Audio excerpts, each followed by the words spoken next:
So the Final Four is now behind us.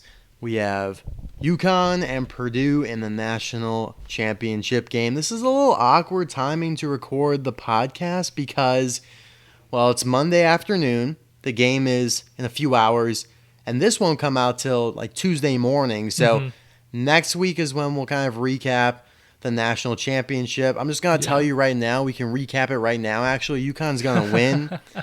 Purdue might keep it close for the first half, as a lot of teams do with UConn. But as we know, we talked about UConn versus Xavier that one game.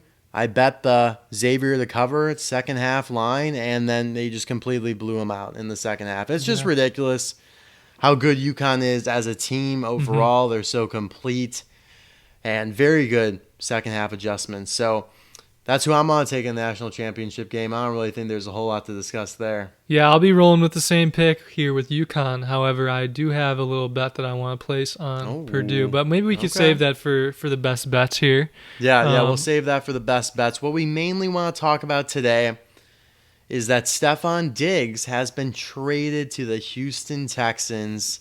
Major trade. This was an absolute blockbuster, man. This was crazy. This is going to be what we think of when we think of 2024 free agency. I mean, this is going to be the biggest trade, I would assume, for the entire season, unless, like a big quarterback gets traded, unless, I don't know. I mean, Kirk Cousins was kind of a big one, but that was a free agent signing. So this is a just pure trade. Yeah, and it's a very lopsided trade, in my opinion. I'll just put that out there now. I mean, I feel that Houston absolutely fleeced the Bills here. They did. That's when, in my perspective here, that the Bills just wanted him gone. Yeah, you're right. But so just to make it very clear here, the trade was that Stefon Diggs and a 2024 fifth-round draft pick and a 2025 sixth-round draft pick all go to the Texans. Yeah. And in return, the Bills get a whopping second-round draft pick this year. It's like they were begging the Texans to take Diggs. It's right? Like, please, just take him, please. I know. I mean, we'll give you a sixth round, and we'll give you a fifth round, too. That's what it seems like. Yeah. I mean, it blows my mind that they get rid of their star receiver and 2 draft picks in return for a second round. I mean, I honestly feel that Stefon is better than what a first round draft pick would give you. And they don't even get that in return.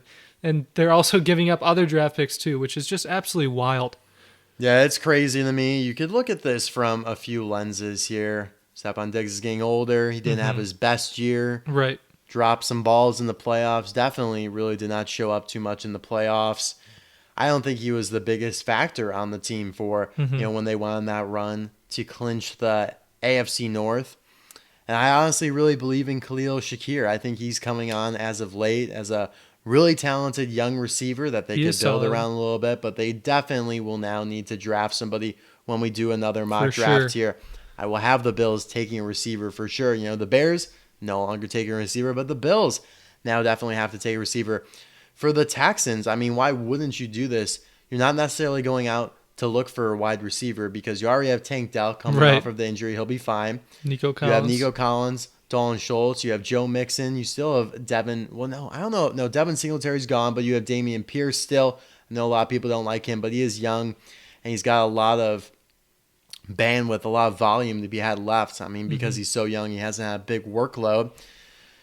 So you're not necessarily going out of your way to get a receiver, but if one comes knocking at your door and you're getting, fifth and sixth round pick, all you got to give up is a second rounder. Absolutely, I'm doing this. I mean, I think most teams would, even if they have Justin Jefferson and Jamar Chase on the same team. You're still going to do this no matter how much wide receiver talent you have. Right, and, of course. From the outside looking in, I didn't think they would even need this piece, but now it really puts them over the edge offensively, I think. 100%, dude. I mean, the Texans are going to be absolutely lethal this year. My question is, just what were the Bills thinking in offloading him to the Texans when all they're getting in return is a second rounder? Couldn't they have at least shopped around a little bit? Yeah, you would think so. It's a little concerning. Maybe you think, we thinking the Texans are going to be well set. Yeah. But Stefon Diggs seemed to become kind of toxic for the locker room. He was trashing Josh Allen on Twitter, I believe, a couple days ago, a week ago or something like that. They used to be best of buds. I remember watching post-game interviews of the two of them. in the 2022 season, 2021 season.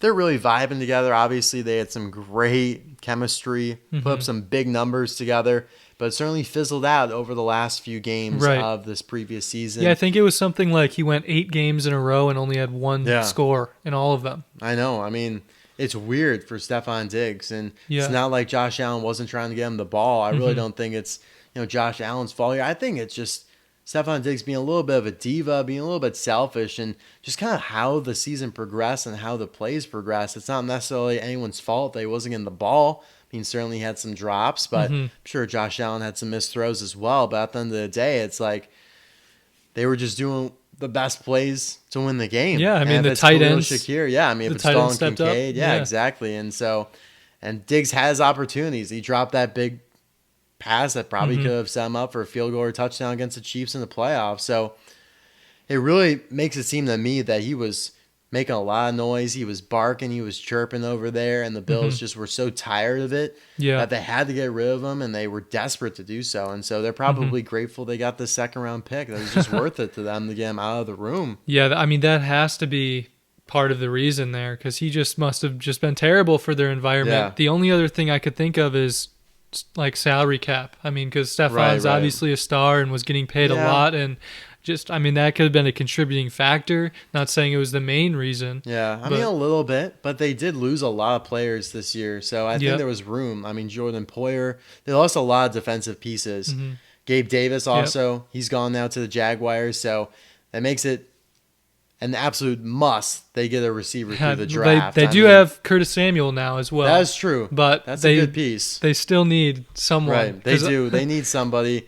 I don't think Khalil or Curtis is a number one receiver. They're not. But to be honest, is somebody they draft in the late part of the first round going to be a number one right away? I don't either? feel like so it they're is. Gonna have like a lot of like solid guys. I mean, if they get that Donnie Mitchell, you liked Texas.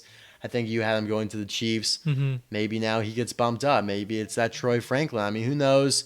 It'll be interesting to see now. I'll see how it goes, when we do another mock draft here in a week or two. But craziness to me. I'm really surprised about this, and just makes it, crazy how the Texans went from one of the worst teams in the league to now.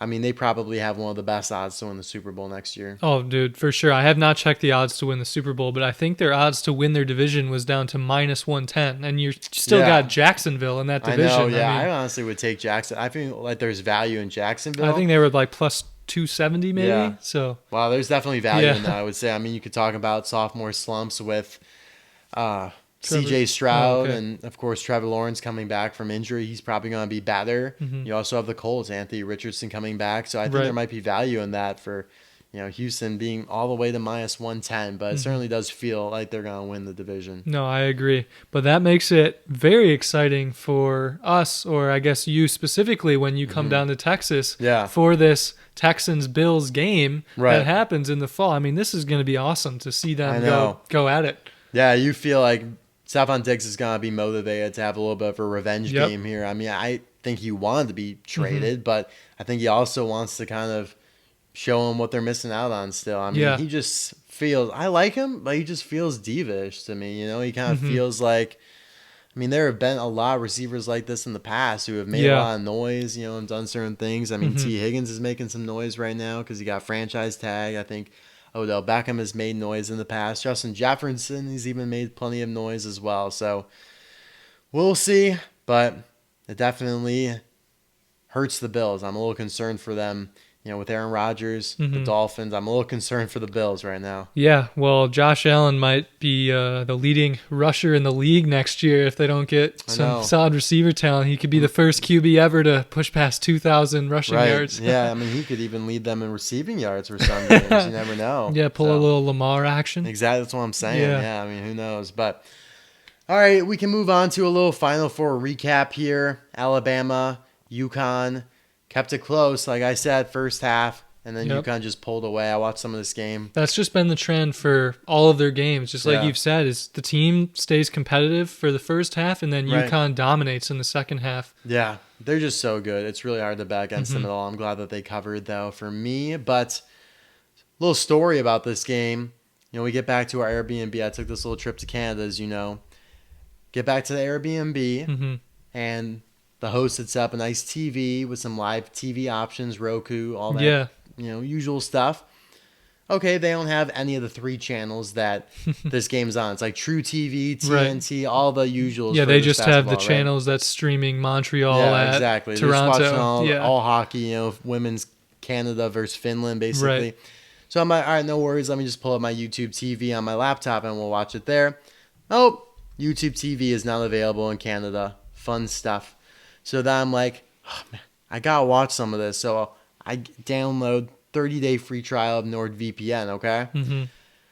Barely am able to get this set up because it assigns the account to the email that I paid with on my PayPal account, not the email that I created the account with. So it took forever. I had to get a help chat session involved, all while the game's going on. I finally was able to watch like the last 10 minutes of it and then just got the refund on the NordVPN as soon as the game ended because I was like, screw you, NordVPN, because they were so difficult to deal with. You were really desperate to watch this game, I really though. did. I wanted to see UConn just beat the brakes off Alabama, and that's pretty much kind of how it went in the second half. Yeah, I love that, man. That's a nice little story. I did not have a chance to watch this game, but when I was watching the highlights, that was exactly what happened. Just UConn takes control in the second half. Yeah, I know. They're elite. Yeah. It's crazy, man. This is a historic run, back-to-back years. Mm-hmm. Last year, I think they won every game in the tournament by double digits. Yeah. This game or this year, they've done that as well. Mm-hmm. And up until the Alabama game, they have had a lead of at least 30 points at some point during the game. That's unreal. I know, against San Diego State, Illinois, Stetson. Yeah. Now, I really feel like it kind of juxtaposes the Chiefs, though, because both of these teams are looking at, UConn's looking at winning their second title in 2 years in the same way that the Chiefs did. And UConn has dominated everyone, whereas I didn't feel that the Chiefs were just lights out kind of team during the football season. So it's weird that these two guys, or these two teams rather, are both looking at getting back to back. Yeah, when they seem quite different. Yeah, a lot more stress-free if you're a UConn fan than a Chiefs fan. Agreed. In the Chiefs, Dolphins game, that was pretty dominant. But yeah, against the Bills, you're definitely anxious. Ravens, not so much, obviously, during the Super Bowl. Mm-hmm. But it just goes to show in the pros, everything's a lot tighter. The margins are a lot slimmer. But when it comes to college, sometimes you're just able to create a bigger discrepancy. And I think this year was very, as they say, chalky in the sense that the higher seeds more than not won, and they won big. Purdue's dominated for a lot of the times during the games during the tournament. Utah State especially, I thought that was surprising. They beat Gonzaga pretty comfortably. They beat Tennessee relatively comfortably. And then they go on and, again, like I said, comfortably beat NC State, whose Cinderella story comes to an end. But, yeah, that was also an interesting game, I'd say. It's just hard to go up against Zach Edey. He's an absolute tree. He is, yeah. Purdue started off so strong in this game. They came out of the gates so hot. Yeah. I think it was like 9-2 right away. Right. Within just a couple minutes. And they just never really took their foot off the gas I feel like pedal. that's how they've been winning these games. Against Tennessee, they really didn't have a deficit. They were always kind of ahead by a few points. And they just kind of riot to the end. They did, yeah. And it really might just be that, we talked about it a little bit last week, they're just galvanized from their embarrassing first-round loss last year. Absolutely. They're going to be, I think they're really going to put up a good fight against UConn. I know that they're dominant. Yeah, I really hope so. I hope it's a good game. I'm a little concerned, though. Can't forget, Purdue's had some low moments during the season, losing some teams maybe they shouldn't have. And their conference tourney as well, they lost. Yeah. That clearly was some good motivation for them, though. But, UConn's been a lot more dominant. Yep. Although I would say they've been both very strong during the tournament here. It's hard to compare when UConn's beating everyone by like 30 points. Purdue's beating everyone by like 15 points. But it's like they both look really good right now. I'm glad this is what we got in the national championship because it does feel like the two best teams. It doesn't feel like someone snuck in here off some luck. It definitely feels like the two best teams. Yeah, an NC State UConn final would feel funky. That would just be like odd if that that would feel very weird. And I think that UConn would probably be favored by like 20 points in that game. No one would want that. This is what we want to see. Happy for Purdue after what happened last year, but also happy for UConn. Glad to see Alabama gone. Get out of here. Focus on football, which you're going to need to do without Nick Saban. You're going to have to allocate a lot of time toward your football. if you want to get anywhere close to Nick Saban's run. But yeah, excited for the national championship game tonight. Gonna definitely catch some of that. Let's get on to. Did you watch any of the women's national championship? Because I saw did. You did, yeah. Well, I saw it was like the top, or the most highest ratings of any championship in a long time. It's gotten more views than like the last 4 World Yes, Series and that's stuff. the stat I yeah, saw, it's yeah. crazy. But I mean, it's good for the sport. Happy about that. I'm a big Iowa fan. All my siblings went to Iowa, so I was sad to see them lose. But I'm at least happy they made it as far as they did. Beating LSU, beating UConn. I definitely watched some of the UConn game, Iowa game, but the national championship snuck up on me a little bit as I was driving back from Canada. But yeah. It sucks that Caitlin Clark doesn't get a ring out of her 4 years there. No. I mean, she did so much and broke so many records, and she's a great player though, and she could go on to win championships, and she in the probably will. WNBA. yeah. So I know a lot of people are kind of like redacting their statement, like that she's the best player in women's history in terms of college, but like just because she didn't win, it's just because South Carolina is so much stronger in terms of depth. I mean, they have so many more really good players, and Iowa has one amazing player. Everyone else is fine, but behind that, it's just a very thin sheet of glass, and behind that, they don't really have a whole lot going on offensively, and they just couldn't keep up with South Carolina. Good for them, undefeated season, just the perfect reign for them. And I mean, it's very impressive. You don't see there's that no very shame. often. Yeah, there's no shame in losing to an undefeated South Carolina, I would say. Agreed. So best bets, national championship time. Yes, sir. We're both taking UConn. Samesies. Yep. Best bet review of last week. You hit your blind spread as per usual. I did. Did you see the final score of this game was 133-85? Oh, shoot. So wasn't even close. The Timberwolves, so Raptors and Timberwolves is the game we're talking about here. Yeah. The spread was, we revealed it basically during the pod. Right. And it was -16, and I got a little bit scared at the -16. I was like, well, we'll roll with it anyways, because I like the Timberwolves. Yeah, you were worried about that. Yeah, and then you could have taken them -40. Dude, I know, -47 would have still came through, which is absolutely wild. That is crazy, man. Yeah, and you had a nice pick as well, dude. You predicted it. UConn has covered every spread. And so that pick came through for you too. Yeah, so Purdue's covered every spread as well. So it'll be interesting to see one of the streaks. Well, I guess Purdue could still cover. Well, one of the streaks has to end. Yeah. I mean, somebody's got to cover. So. Right, yeah, unless it's, well, I guess in this situation, right now the line is +6.5. But if it was +7 for Purdue earlier. Right. So if UConn wins by 7, then they just get a little tie. The little pushy? Yeah. All right, let's move on to the best bets of this upcoming week, including one on the national championship here. Yeah, dude, I'm going to roll with a little parlay action. Parlizzle. Yeah, so already said, UConn money line. Really think they're going to win this game, but I think it's going to be close. I'm going to take Purdue to cover the spread as well, and we're going to parlay that with UConn money line. So this is a little +300 odds parlay. I like it. Just for the ratings and everything, I just want this game to be close, and I feel like it will, and Purdue is going to keep it within that +6.5 or +7, whatever that spread is. But UConn is still going to win, so I'm going to roll with that for my first bet of the week. So this is tough for me in terms of the national championship here. I like the over a little bit. I would probably lean UConn to cover, but I'm going to go with neither of those. I'm going to go with something a little bit more specific here, and that is going to be maybe a player prop? Team total points for UConn here. If I could find it here, there we go. Over 75.5 at -114 for UConn. UConn TTP -114 over 75.5. There you guys have it. That is my best bet for the national championship, and we will see very soon. Yeah. The payback, the turnaround time on this is 4 hours. Yeah, good stuff there, dude. I like that. Yeah, I really do think that one would probably come through. It feels like more of a high-scoring game to me. What is the over-under total for this game here? -140 or 44. 144. 144. Okay. Good stuff there. I've still got 2 other best bets here on some NBA games. I've got the Timberwolves at Nuggets. I'm going to take the Nuggets spread in this one, even though the Okay. Timberwolves came through for me last week. Switching it up a little bit. Yeah, we're going to switch it up. The Nuggets are at home. They're really, really good at home. Yeah. I like that one. And then Bulls at Pistons. We're going to take the Bulls spread here. Bulls are going to Detroit. Detroit is absolutely terrible. Yeah. I don't foresee them covering a spread here. So we're going to roll with those two this week as well. How much do you think the Bulls will be favored by?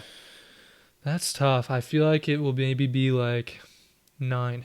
9? Yeah. Yeah, that sounds about right since they're on the road, but Yeah. they're significantly better than the Right. Pistons. So, yeah, good stuff all around there. That's all we have for this installment of the Sideline Sorcerers podcast. The No quickie. fan mail?